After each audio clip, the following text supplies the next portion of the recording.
नमस्कार दोस्तों, स्वागत है आप सभी का हमारे इस YouTube channel electrical engineering desk में। दोस्तों हम लोग इलेक्ट्रोमैग्नेटिक फील्ड थ्योरी के ऑब्जेक्टिव क्वेश्चंस कर रहे थे और इससे पहले वाली वीडियो में हमने कुछ क्वेश्चंस को डिस्कस कर लिया था। तो आइए दोस्तों क्वेश्चंस को स्टार्ट करते हैं। The force between the plates of A parallel plate capacitor of capacitance C and distance of separation plates D with a potential difference B between the plates is। तो क्वेश्चन में कहा गया है कि the force between the plates of A parallel plate capacitor, एक parallel plate capacitor है, उसके बीच force क्या होगा अगर कैपेसिटेंस C हो and distance between the separation of plates D। तो ये जो प्लेट्स हैं उनके बीच की जो डिस्टेंस है अगर वो स्मॉल d हो with A potential difference B, उन दोनों के बीच में जो पोटेंशियल है वो अगर B हो तो फोर्स क्या होगा। देखिए electric field between the plates, electric field between the plates E is equal to rho s by 2 epsilon naught. अब ये रो एस क्या है दोस्तों, ये जो रो एस है ये है surface charge density q by a. तो e is equal to q by 2 epsilon naught a हो जाएगा। ठीक है, हम जानते हैं q equal to c v, तो यहाँ से सी इजकल टू हो जाएगा क्यू बाई बी। और पैरेलल प्लेट कैपेसिटर के लिए जो कैपेसिटेंस होता है वो होता है c equal to epsilon a by d. तो यहाँ से एप्सिलॉन ए इजकल टू हो जाएगा सी इंटू डी। देखिए इलेक्ट्रोस्टैटिक जो फोर्स होता है वो f equal to q into e. तो यहाँ पे जब हम इस ई को जब हम यहाँ पे रखेंगे तो ये आपका स्क्वायर हो जाएगा ऊपर q square by 2 epsilon naught a.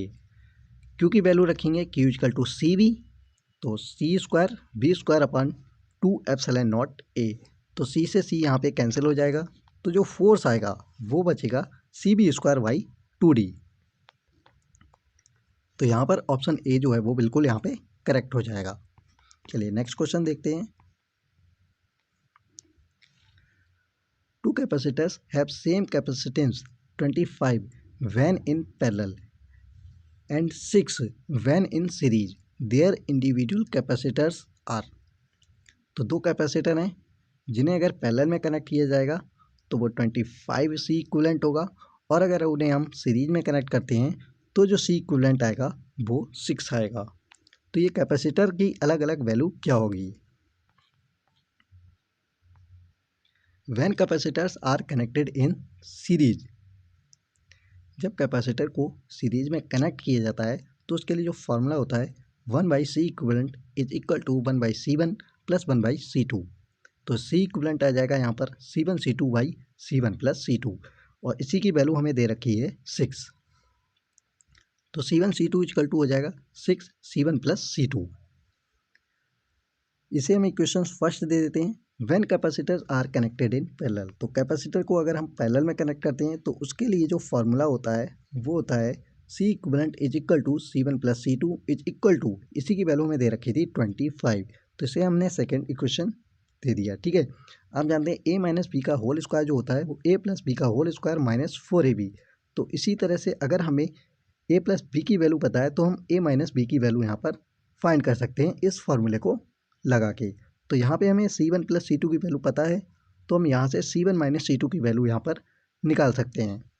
तो C1 माइनस C2 का whole square is equal to C1 plus C2 का whole square minus 4C1 C2। तो यहाँ पर हम वैल्यू रखते हैं, इसकी वैल्यू 25 है, तो 25 का होल स्क्वायर माइनस 4 इंटू 150। अब ये 150 कैसे आए, तो यहाँ पे आप देखिए 6 C1 प्लस C2 की वैल्यू हमें यहाँ पर पता है 25, तो C1 C2 की वैल्यू यहाँ पर कितनी आ जाएगी 150। तो यहाँ पर हम इसे सॉल्व करेंगे तो C1 माइनस C2 की जो वैल्यू आएगी वो यहाँ पर 5 आ जाएगी। अब देखिए C1 प्लस C2 हमें पता है 25, C1 माइनस C2 हमें पता है 5। तो इन्हें हम जब सॉल्व करेंगे तो हमारी वैल्यू आएगी C1 is equal to 15 microfarad and C2 is equal to 10 microfarad. तो नेक्स्ट क्वेश्चन को देखते हैं। Determine the amount of charge store on either plate of the capacitor of 2 microfarad when connected to 9 volt battery.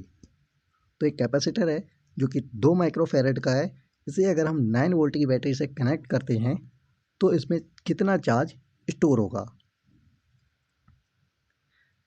Amount of charge store by capacitor ये आपका होता है Q equal to c v, c यहाँ पर क्या है capacitance, v supply voltage, तो q बराबर सी बी, सी की वैल्यू हमें पता है 2 × 10⁻⁶ और बी की भी वैल्यू पता है 9, तो 9 दूनी 18, 18 माइक्रो कूलाम।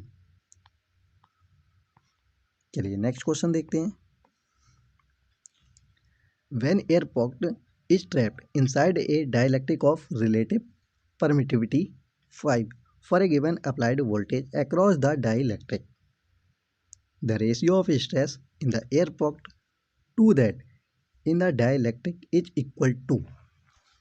तो क्वेश्चन में ये कहा गया है कि अगर जो डाइलेक्ट्रिक की जो परमिटिविटी है, अगर हम एयर को यूज़ करते हैं तो उसकी इलेक्ट्रिक फील्ड इंटेंसिटी या स्ट्रेस क्या होगी, ठीक है। और अगर हम उस परमिटिविटी की जगह पे अगर हम कोई और डाइलेक्ट्रिक यूज़ करते हैं, एयर की जगह और कोई डाइलेक्ट्रिक यूज़ करते हैं, तो जो इलेक्ट्रिक फील्ड इंटेंसिटी या स्ट्रेस होगा उसका रेशियो क्या होगा। तो हम जानते हैं इलेक्ट्रिक फील्ड इंटेंसिटी और डेंसिटी में एक रिलेशन होता है D=εE और ε=εr E। For air εr=1। तो इसके लिए एयर के लिए जो रिलेटिव परमिटिविटी होती है उसकी वैल्यू 1 होती है। तो यहाँ से E की वैल्यू हो जाएगी dy∈0εr। तो देखिए E is inversely proportional to relative permittivity. तो इसी तरह से इलेक्ट्रिक फील्ड इंटेंसिटी की जो एयर की जो इलेक्ट्रिक फील्ड इंटेंसिटी होगी वो इन्वर्सली प्रोपोर्शनल होगी रिलेटिव परमिटिविटी ऑफ एयर। इसी तरह से डाइलेक्ट्रिक के लिए डाइलेक्ट्रिक जो इलेक्ट्रिक फील्ड इंटेंसिटी होगी वो इन्वर्सली प्रोपोर्शनल होगी डाइलेक्ट्रिक परमिटिविटी ऑफ डाइलेक्ट्रिक। अब e air divide by e dielectric, तो ये इक्वल हो जाएगा आपका relative permittivity of dielectric divide relative permittivity of air. तो इसकी वैल्यू हमें 5 दे रखी है और इसकी वैल्यू आपकी 1, ठीक है। तो ये कितना हो जाएगा 5:1।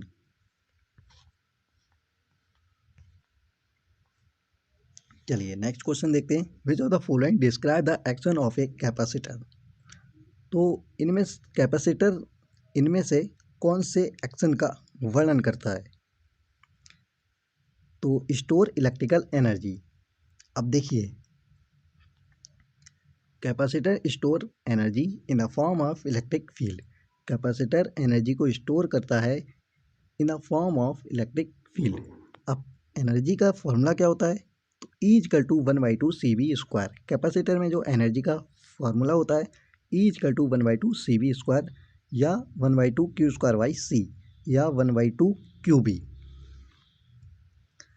अब इंडक्टर के लिए देखें तो inductor store energy in the form of magnetic field. Inductor energy को स्टोर करता है in the form of magnetic field. चलिए नेक्स्ट क्वेश्चन देखते हैं।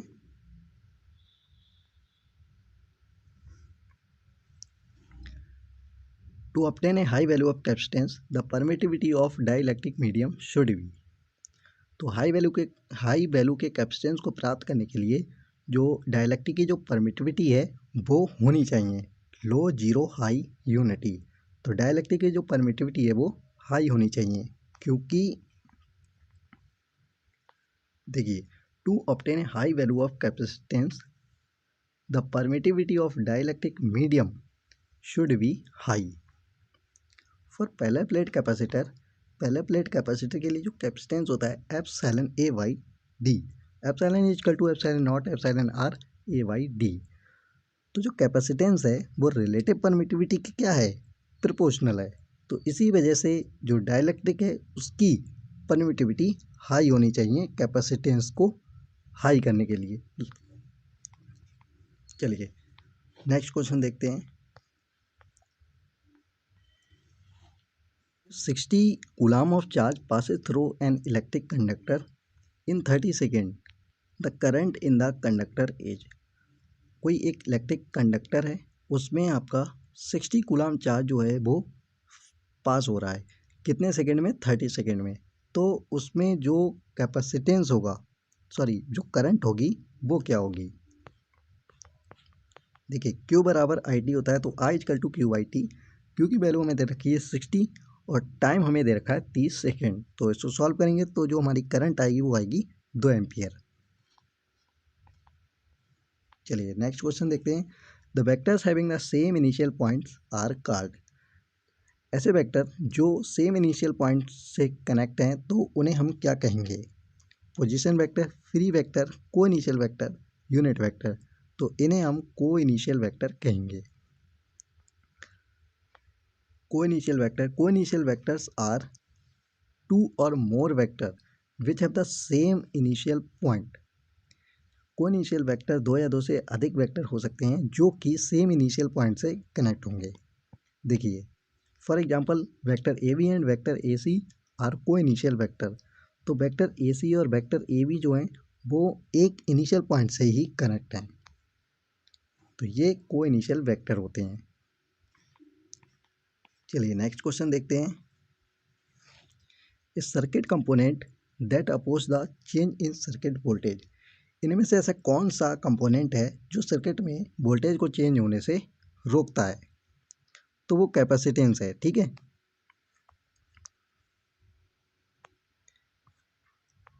कैपेसिटेंस, इंडक्टर और रेजिस्टेंस, इनके बारे में कुछ जानकारी देख लेते हैं। Capacitor does not allow sudden change in voltage. देखिए अगर सर्किट में कैपेसिटर लगा हुआ है तो अगर सर्किट में वोल्टेज चेंज होता है तो ये उसके लिए अलाउ नहीं करता है, लेकिन allow sudden change in current. और अगर करंट चेंज हो रही है तो ये उसके लिए अलाउ करता है। अब स्टोर एनर्जी, कैपेसिटर एनर्जी को स्टोर करता है in the form of electric field. Inductor it does not allow sudden change in current. अब अगर सर्किट में करंट अगर चेंज हो रही है तो इंडक्टर करंट को चेंज होने से रोकता है। ठीक है, तो ये it does not allow sudden change in current, तो ये उसके लिए अलाउ नहीं करता है। Allow sudden change in voltage, अगर सर्किट में वोल्टेज चेंज हो रहा है तो इंडक्टर इस चीज़ को अलाउ करेगा। अब एनर्जी स्टोर, इंडक्टर में जो एनर्जी स्टोर होती है in the form of magnetic field.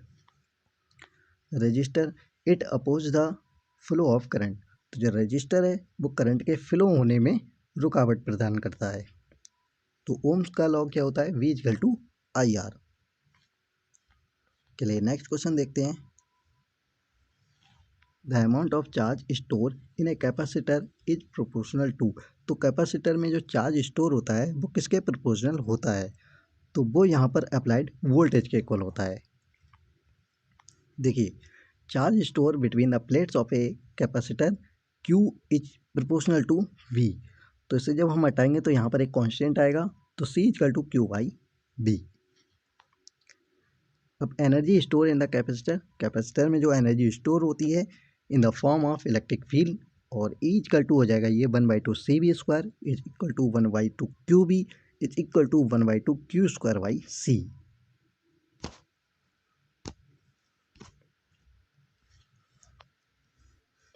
तो दोस्तों आज की इस वीडियो हम लोग क्वेश्चंस को यहीं तक रखते हैं। अभी और भी क्वेश्चंस हैं, उन्हें हम नेक्स्ट वीडियो में देखेंगे। और दोस्तों वीडियो आपको पसंद आया तो वीडियो को लाइक कीजिएगा।